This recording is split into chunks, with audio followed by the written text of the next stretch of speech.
ഈ ഓണക്കാലം കളർഫുൾ ആകും. കണ്ണഞ്ചിപ്പിക്കുന്ന വസ്ത്രങ്ങളുടെ അത്യപൂർവ കളക്ഷൻസുമായി VTS വെഡിംഗ് സെന്റർ ഒരുങ്ങിക്കഴിഞ്ഞു. VTS mall, opposite bus stand, Manjeri road, Pandikkad.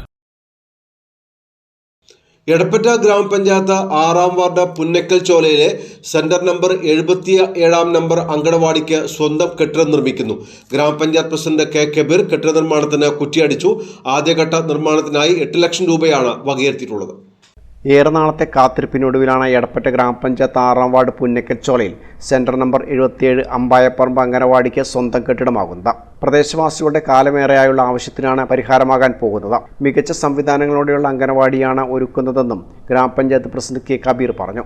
Edappatta ഗ്രാമപഞ്ചായത്തിൻ്റെ അമ്പായപ്പറമ്പ് അങ്കണവാടിക്ക് സ്വന്തമായി സ്ഥലവും കെട്ടിടവും ഉണ്ടാക്കാൻ ഗ്രാമപഞ്ചായത്തിൻ്റെ പദ്ധതിയിൽ ഉൾപ്പെടുത്തിയിരുന്നു. 20 വർഷമായി വാടക കെട്ടിടത്തിലാണ് ഈ അംഗൻവാടി പ്രവർത്തിക്കുന്നത്. ആ പ്രദേശത്തുകാരുടെ എല്ലാവരുടെയും ചിരകാല സ്വപ്നമായിരുന്നു അമ്പായപ്പറമ്പ് അംഗൻവാടിക്ക് സ്വന്തമായി സ്ഥലവും കെട്ടിടവും.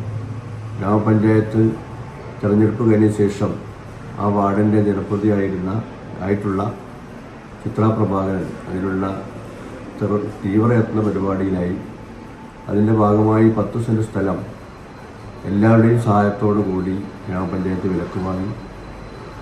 ആ സ്ഥലത്ത് ഏറ്റവും മോഡൽ ആയിട്ടുള്ളൊരു അംഗൻവാടി കെട്ടിടം നിർമ്മിക്കാൻ ഗ്രാമപഞ്ചായത്തിൻ്റെ പദ്ധതി ആരംഭിച്ചിട്ടുണ്ട്. ആദ്യഘട്ടം പൂർത്തിയാവുന്നതോടുകൂടി ഒരു മോഡൽ അംഗൻവാടിയാക്കാനുള്ള അതിൻ്റെ പൂർത്തീകരണത്തിന് ഗ്രാമപഞ്ചായത്തിൻ്റെയും ജില്ലാ പഞ്ചായത്തിൻ്റെയും MLAയുടെയും ഒക്കെ ഫണ്ട് പ്രയോജനപ്പെടുത്തി ഏറ്റവും ആധുനിക രീതിയിലുള്ള അംഗൻവാടി അവിടെ നിർമ്മിച്ചിട്ടുണ്ട്.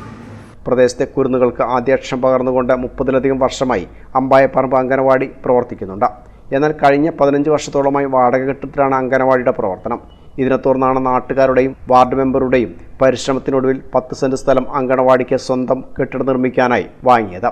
തുടർന്നാണ് ഗ്രാമപഞ്ചായത്ത് ആദ്യഘട്ടമെന്ന നിലയിൽ 8 ലക്ഷം രൂപ കെട്ടിട നിർമ്മാണത്തിനായി വകയിരുത്തിയത്. എല്ലാവരുടെയും കൂട്ടായ പരിശ്രമത്തിനിടെയാണ് സ്വന്തം കെട്ടിടമെന്ന സ്വപ്നം യാഥാർത്ഥ്യമാകാൻ പോകുന്നതെന്ന് വാർഡ് മെമ്പർ ചിത്ര പ്രഭാകരൻ പറഞ്ഞു. 16 വർഷത്തോളമായി വാടക കെട്ടിടത്തിലാണ് പ്രവർത്തിക്കുന്നത്. ഒരു കടമുറിയിൽ 22ഓളം കുട്ടികൾ ഇവിടെ വന്ന് പഠിക്കുന്നുണ്ട്. അതിന് 10 സെൻറ്റ് സ്ഥലം ഈ ഭരണസമിതിയുടെ കാലത്ത് കഴിഞ്ഞ വർഷമാണ് സ്ഥലം വാങ്ങിക്കാൻ കഴിഞ്ഞത്. അതിൽ MGNREGS പദ്ധതിയിൽ ഉൾപ്പെടുത്തി 8 ലക്ഷം രൂപ വകയിരുത്തി ഇപ്പോൾ കെട്ടിടം പണി നടന്നുകൊണ്ടിരിക്കുകയാണ്. ഇത്രയും കാലത്തെ ഈ നാടിൻ്റെ സ്വപ്നം അവരുടെ കുട്ടികളെ അംഗനവാടിയിൽ പറഞ്ഞു വിടുന്നതിന് രക്ഷിതാക്കളെല്ലാവരും ഒറ്റക്കെട്ടായി ഈ അംഗനവാടിയിലേക്ക് എല്ലാ കുട്ടികളെയും പറഞ്ഞയക്കുന്നുണ്ട്. അവരുടെ സൗകര്യത്തിന് വേണ്ടി നമുക്ക് ഇത്രയും നല്ലൊരു കെട്ടിടം പെട്ടെന്ന് തന്നെ പൂർത്തീകരിക്കാൻ കഴിയുമെന്നതിലാണ് പ്രതീക്ഷിക്കുന്നത്. ഉദ്ഘാടന ചടങ്ങിൽ പഞ്ചായത്ത് വൈസ് പ്രസിഡന്റ് സഫിയ വലിയാട്ടിൽ അധ്യക്ഷത വഹിച്ചു. ജനപ്രതിനിധികൾ, നാട്ടുകാർ എന്നിവർ ചടങ്ങിൽ സംബന്ധിച്ചു.